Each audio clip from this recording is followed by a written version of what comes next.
Hello everyone, this is Cody Lee of BlackCatBooks.org, author of I, the Dragon, Cruel and Beautiful, Rabbit Hole, and King Dio. Last night I spent a lot of time playing a lot of old video games. I was looking for old Nintendo classics, stuff that I could, make content on, new Nintendo content, classics videos, and I came across, I randomly decided, I'm going to make a Nintendo Classics video on Final Fantasy II, because I've already done Chrono Trigger, I've already done a bunch of other Squaresoft games. I thought it was time, let's go ahead and do Final Fantasy IV, originally Final Fantasy II in the US. And I booted it up and I played it, and this is actually the first time I've played the original Super Nintendo release, because traditionally, a lot of the... I originally played Final Fantasy IV on the DS, right? The remake they did, the very faithful remake they did. That's how Final Fantasy remake should be. And so I was kind of expecting that Final Fantasy II on the Super Nintendo would be not as good, not as well executed, not as well balanced, not as well told of a story in particular, not as good cinematics. I was expecting to praise it mostly because of how much I enjoy the remake. I was expecting to just kind of talk about the game and the influence it's had on the RPG genre. I was downright shocked at how good this game is. I legit was playing this for 10 minutes and I was just this is the most hooked I've been on a JRPG in a long time. Not necessarily because the gameplay or the setting or anything like that, but the story. A fucking Super Nintendo game has a better story than modern AAA games today. I was blown away by it. I know that nowadays I'm mostly known for railing on modern Final Fantasy. I did an entire bit where I shit on Final Fantasy 13. I talk shit about Final Fantasy 15, about 7R, about literally every modern Final Fantasy game I can think of. I think I even kind of ragged on 7 last time I played it, right? PlayStation, not as good as 6. That was kind of my thing for a long time. Is that I felt 6 in particular was the peak of the series, and everything after that was kind of a slow, steady decline that people weren't willing to acknowledge until just recently. Playing 4 again, though, playing 4 and getting invested in this. This is Final Fantasy. This is classic Final Fantasy storytelling at its peak. I was just radically impressed by what they did here. I kind of wanted to shut the game off and make a video right there because I was just so blown away by this. So, what is Final Fantasy IV? What exactly is the plot of this game? If you're not aware, so Final Fantasy IV is the story of a young man named Cecil. According to the DS pronunciation, the DS voice acting, a young man named Cecil who is a dark knight under the employ of the Lord of Baron, who took him in while he was very, very young. As a result of that, Cecil is very, very devoted to the king and is very deeply committed to serving him and his interests, for the kingdom. But recently, the king has been making a lot of questionable decisions, having Cecil travel around the world, robbing other kingdoms of their elemental crystals, and for seemingly no reason, seemingly no benefit. And although Cecil publicly expresses that he's doing it for the good of the kingdom, he has faith in the king,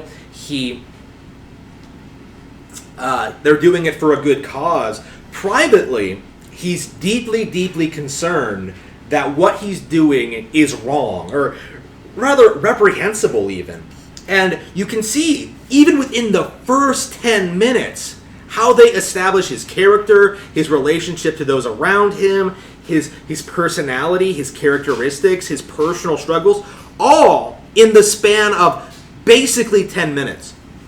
I was incredibly invested in this character, his life, his background, and the plot, where the plot was going. I didn't even get to Mist before the Mist Village, where more crazy shit happens, where I was just this has to be the best setup for any Final Fantasy protagonist. I can't think of anyone who I think like embodies such strong characteristics and goes through this like personal journey to sort of become a better person, right? That's kind of the theme of Final Fantasy IV. It's like Cecil kind of like going through personal struggles to better himself and like put himself in a position that he's happier with, right?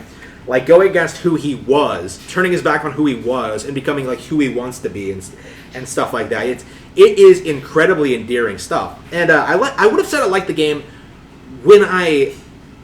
before I played this, but like playing it again, playing the Super Nintendo version, it's a lot like the Dragon Quest thing, right? Like it's a lot like playing Dragon Quest V, like playing Chrono Trigger again. Like games back then really were better. You know, like this isn't a game I grew up with. I'd never played the original Super Nintendo game. I've only played the DS version. That was the version I was more familiar with. I was expecting this version to be outdated or lame, or like not as good as people built it up to be.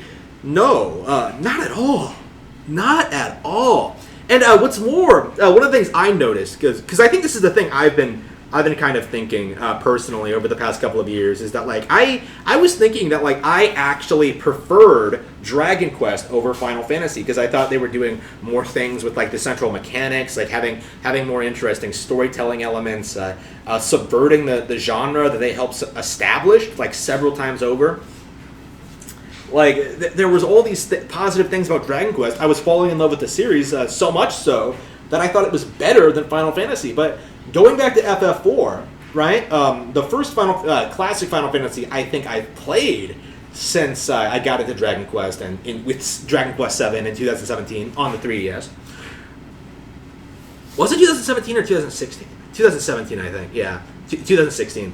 Ever since I got the first classic Final Fantasy game I've gotten into since I've replayed since I played Dragon Quest, I really, really now can appreciate what Final Fantasy is doing differently. Like, it's more dramatic. It has like this epic feeling to it. Like, it has gorgeous music, like well-rounded combat mechanics. Like, it's similar to Dragon Quest on a surface level.